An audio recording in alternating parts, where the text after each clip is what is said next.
नमस्कार। आज हम बात करेंगे।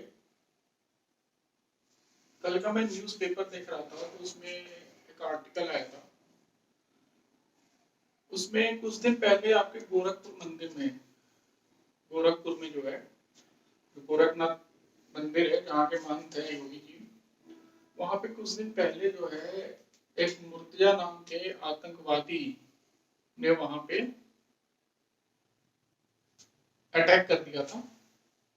कुछ उसके साथ हाथ में धारदार हथियार थे, उससे दो सिपाहियों को उसने जख्मी कर दिया था। तो उसमें एक मोटी बात निकल के उस टाइम पे आई थी कि वो जो है दिमागी रूप से विक्षिप्त था, इस वजह से उसने ऐसा काम किया है। तो इसकी जांच जो है चल रही थी, स्पेशल जो है इन्वेस्टिगेशन टीम लगी हुई थी इसके पीछे, और उसमें ये पाया गया है कि दिमागी रूप से ये विक्षिप्त नहीं था और इसने जो है इंटेंशनली ये काम किया हुआ है। और ये आईएस ये एक संस्था है जिसको आप लोग जानते होंगे, Islamic state of Iraq and Syria करके।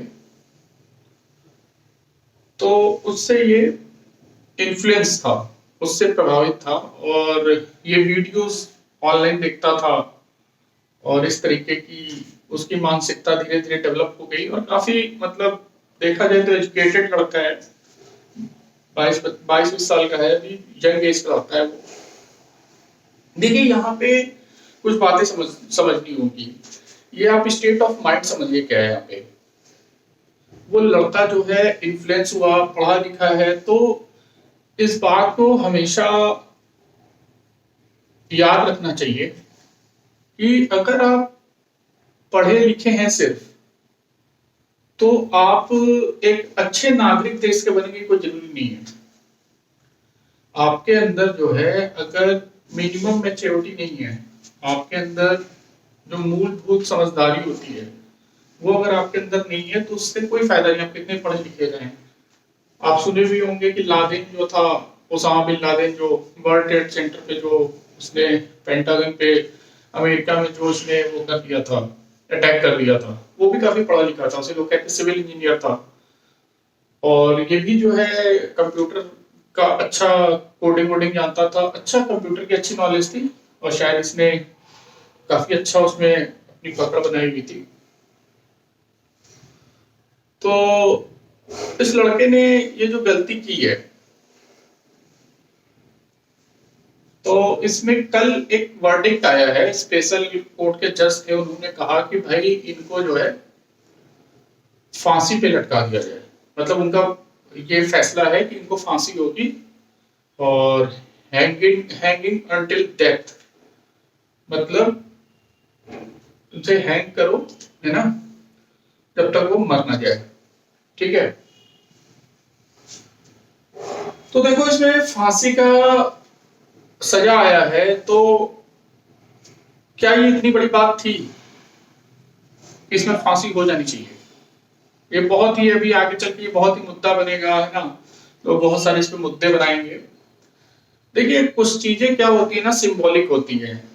आपका हो सकता है वो क्राइम उतना बड़ा ना हो, लेकिन उसकी हो सकती है पॉसिबिलिटी जो है फ्यूचर में ये हो सकती है कि आपसे प्रेरित होके, आपसे इन्फ्लुएंस होके और भी कोई व्यक्ति जो है उस तरीके का अख्तियार अपना सकता है।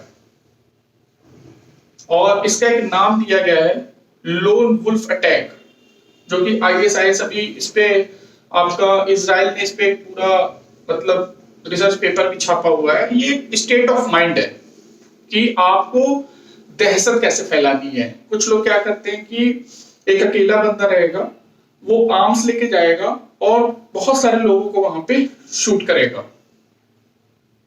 अब वो आर्म्स हो सकता है गन हो या आपके पास नाइफ हो, कोई धारदार हथियार हो। ये क्या है? ये दहशत पैदा करने के लिए ये किया गया वॉर है, एक्ट ऑफ वॉर मानेंगे आप इसको।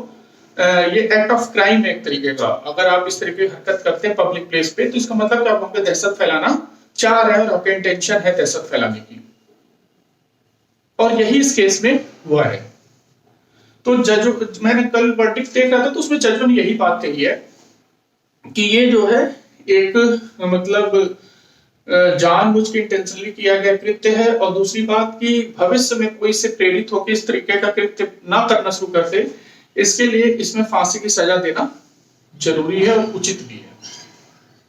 अब ये बात का मुद्दा है कि आगे क्या होगा क्या नहीं होगा, हाईकोर्ट मैटर जाएगा, सुप्रीम कोर्ट में जाएगा, फिर राष्ट्रपति के पास हो सकता है क्षमादान के लिए जाए, तो ये तो उनका प्रोसीजर है। लेकिन जो इनिशियल स्टेज पे हुआ ये हुआ है, इससे सीखने की क्या जरूरत है?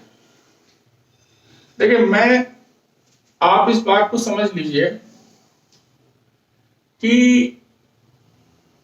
इतना जल्दी मैंने वर्डिक्ट अभी तक जो है फांसी का नहीं देखा है।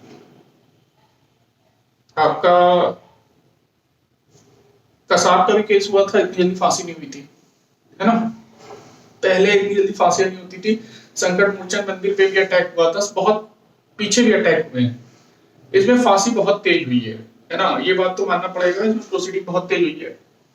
तो इसमें देखिए सरकार का भी, देखिए जब आप कोई क्राइम करते हो तो एक सरकार एक पक्ष बनती है। अब ये सरकार उसके विरुद्ध लड़ रही है, सरकार अपना वकील भेजती है, उसके विरुद्ध एविडेंस रख रही है सारा, है ना? और देखिए मैं बार बार कहता हूं कि लॉ एंड ऑर्डर के मुद्दे पे ये सरकार टॉलरेट नहीं करेगी आपको। आप कितने भी बड़े 30 मार्का हो, ये सरकार की नीति है, इस सरकार में आप बच नहीं सकते, इस तरीके का क्राइम करके आप बच नहीं पाएंगे।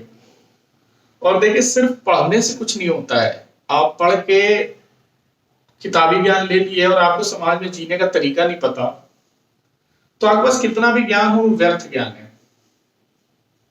और मैं बार बार एक एग्जांपल देता हूं कि मोहम्मद बिन तुगलक जो था, लोग कहते हैं ऐसा कि वो 23 से 24 सब्जेक्ट्स का जो है उसको नॉलेज थी, मतलब विषयों का ज्ञाता था। और अकबर के बारे में ये कहा जाता है कि वो पढ़ा लिखा नहीं था, ज्यादा पढ़ा लिखा एकदम ही पढ़ा लिखा नहीं था, उसके गुरुजी बहुत कोशिश की लेकिन वो पढ़ा नहीं। लेकिन अगर आप अकबर के समय की उसकी राज्य व्यवस्था देखेंगे तो वो बहुत ही कुशल तरीके से चली।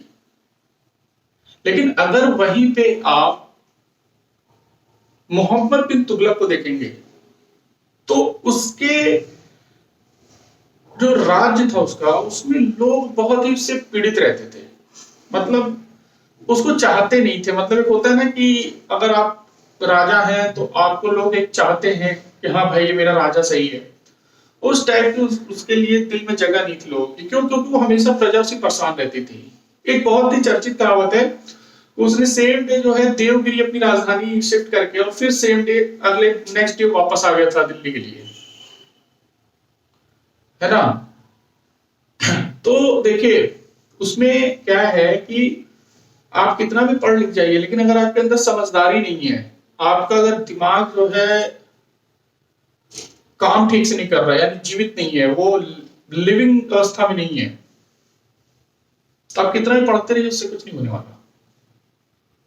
और देखिए हमने आपसे पहले ही बोला था कि देखिए इस टाइप के चिल्लर चटनी हर चौराहे गली मोहल्ले में हैं, और इन लोगों को पता नहीं है, ये सब पता नहीं कैसे इन्फ्लुएंस हो जाते हैं। और IAS का कैसे इन्फ्लुएंस हुआ वो लड़का, वो तो वो जाने वीडियो देख के हुआ कैसे हुआ, लेकिन उस बच्चे को ये समझना चाहिए था, अगर वो इस चीज को मतलब कर रहा था, अगर वो ये चीज नेट पे देख रहा था कि IAS में लोग कैसे मारते हैं, तो एक बार जो यहाँ के राज्य को संभाल रहे हैं योगी आदित्यनाथ जी, उनके बारे में भी उसको एक बार अध्ययन करना चाहिए था कि अगर हम ये करेंगे तो उसके बाद वो कितना बड़ा वाला हमको डंडा दे सकते हैं, ठीक है?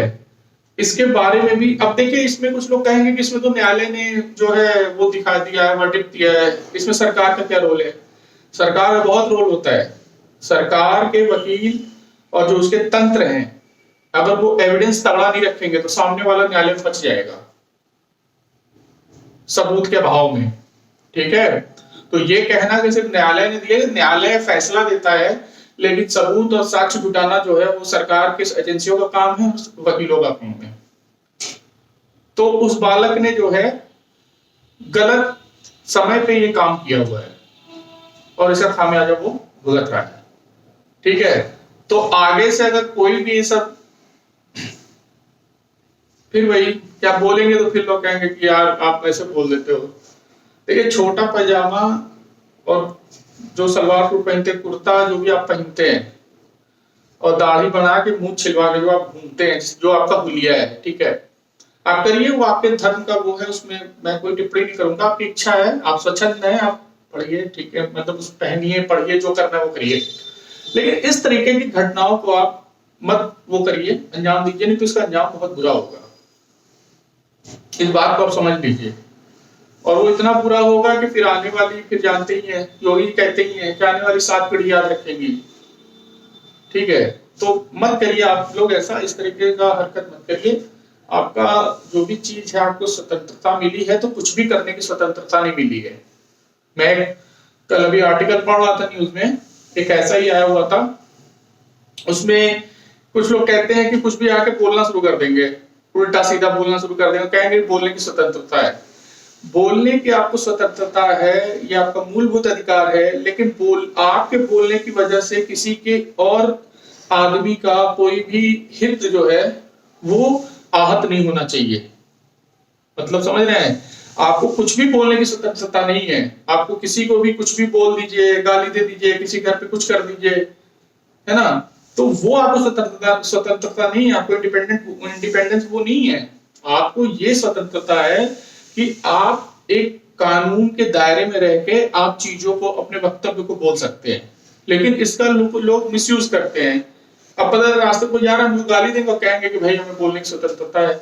तो आपकी स्वतंत्रता तो है, लेकिन सामने वाला का लाइफ टू लिव जो है वो तो कहीं ना कहीं प्रभावित हुआ ना। तो एक फंडामेंटल राइट आपको मिल रहा है, लेकिन दूसरे फंडामेंटल राइट आप कैसे छीन सकते हो?